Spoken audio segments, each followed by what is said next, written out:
সে অনেক কাল আগের কথা। শান্তিপুর নামে এক রাজ্য ছিল। সে রাজ্যের রাজা ছিল চন্দ্রগুপ্ত।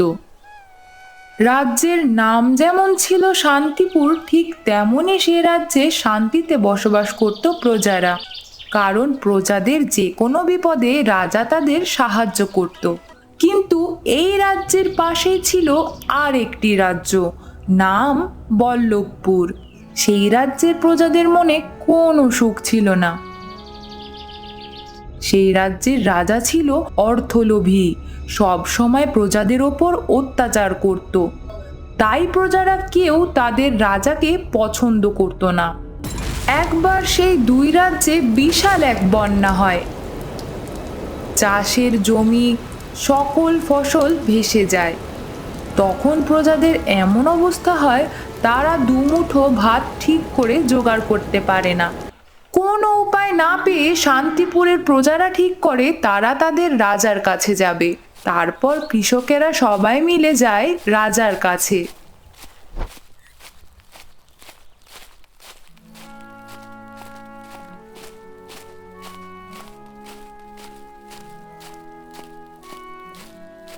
প্রণাম রাজামশাই, প্রণাম। এবার বলো তো, তোমরা সবাই একসঙ্গে কি মনে করে?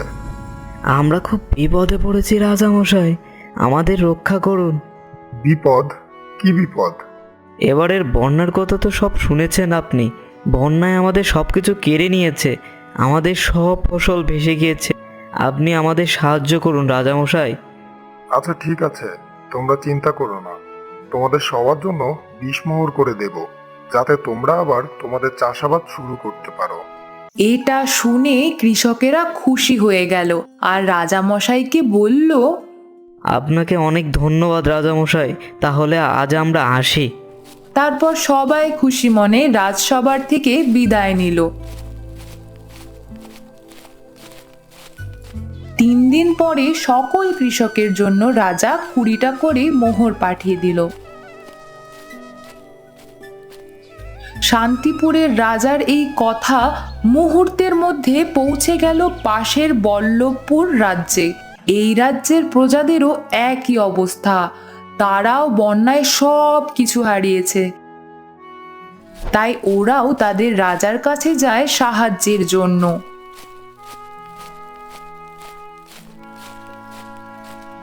রাজসভায় গিয়ে বলে, প্রণাম রাজামশাই, আমরা সবাই খুব বিপদে পড়েছি, তাই আপনার কাছে এসেছি। আপনি আমাদের এই বিপদ থেকে রক্ষা করুন রাজামশাই।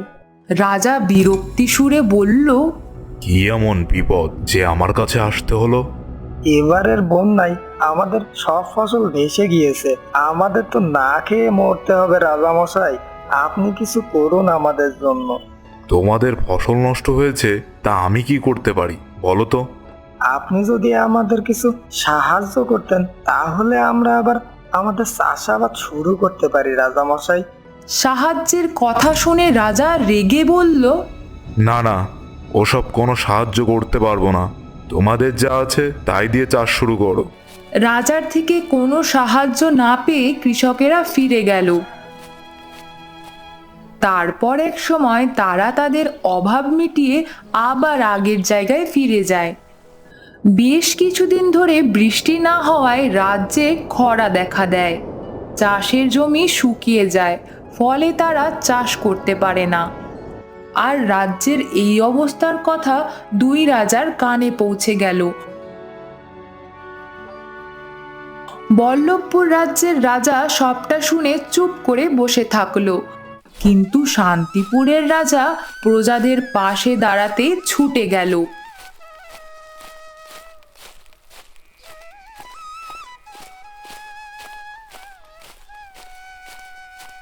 গিয়ে দেখলো কৃষকেরা মাঠে শুকনো জমিতে বসে আছে। তোমরা চিন্তা করো না, আমি তোমাদের সাহায্য করব। এটা শুনে কৃষকেরা সবাই খুশি হয়ে গেল। আমি তোমাদের জন্য জমিতে সেচের ব্যবস্থা করে দেব, যাতে তোমরা জমিতে চাষ শুরু করতে পারো। আর তার সাথে কিছু ফসলি বীজ ও সার দিব। তোমরা আবার আগের মতো চাষ করতে পারবে, আর কোনো অভাব থাকবে না তোমাদের। এই উপকার আমরা কখনো ভুলব না রাজামশাই। আমাদের সবারই মনে থাকবে আপনার এই উপকারের কথা। তোমরা হচ্ছে আমার রাজ্যের প্রজা, তোমাদের ভালো মন্দ দেখার দায়িত্ব তো আমারই। অন্যদিকে বল্লভপুরের রাজ্যের প্রজারা খরায় জমিতে চাষ করতে পারছে না। তারা রাজার কাছে গেল সাহায্যের জন্য।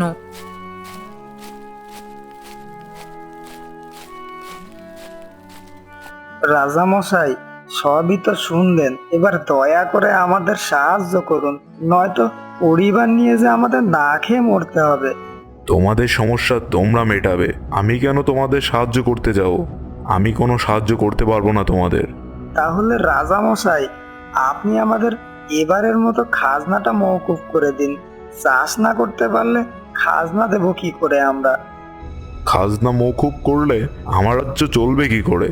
আর তোমরা যথাসময়ে আমার খাজনা জমা দেবে। আর কোনো উপায় না দেখে কৃষকেরা চলে গেল যে যার মতো। অন্যদিকে শান্তিপুরের কৃষকরা রাজার দেওয়া অর্থ দিয়ে আবার আগের মতো করে চাষ শুরু করে। আর বল্লভপুর রাজ্যের প্রজারা খরায় অভাবের মধ্যে দিয়ে দিন কাটাতে লাগলো। রাজ্যের রাজার এই দুর্ব্যবহারের কথা আশেপাশের রাজ্যে ছড়িয়ে পড়তে লাগলো। এভাবে কেটে গেল বেশ কিছুদিন। এরপর একদিন ঘটল বিপদ। একদল ডাকাত একের পর এক রাজ্য আক্রমণ করতে লাগলো। শান্তিপুরের প্রজারা যখন এ কথা জানতে পারল, তখন তারা এক হলো। শোন ভাই, যেভাবেই হোক আমাদের রাজাকে এই ডাকাত দলের হাত থেকে রক্ষা করতেই হবে। হ্যাঁ হ্যাঁ, ঠিক বলেছ। আমাদের বিপদে রাজামশাই যেমন আমাদের প্রতিবারের মতো সাহায্য করেছে, আমাদের পাশে এসে দাঁড়িয়েছে, ঠিক তেমনি আমাদেরও রাজামশাইয়ের এই বিপদে পাশে থাকা উচিত। তাহলে একটা উপায় বের করতে হবে। আমরা প্রতিদিন 10 জন পালা করে লুকিয়ে থাকবো আমাদের রাজ্য ঢোকার পথগুলোতে। যখনই দূর থেকে দেখতে পাবো ডাকাত দলের, তখনই আমরা বাকি সবাইকে ডাক দেব। তখন বাকিরা বড় বড় জাল নিয়ে ফেলবে উপর থেকে, যেন ডাকাত দল পালাতে না পারে।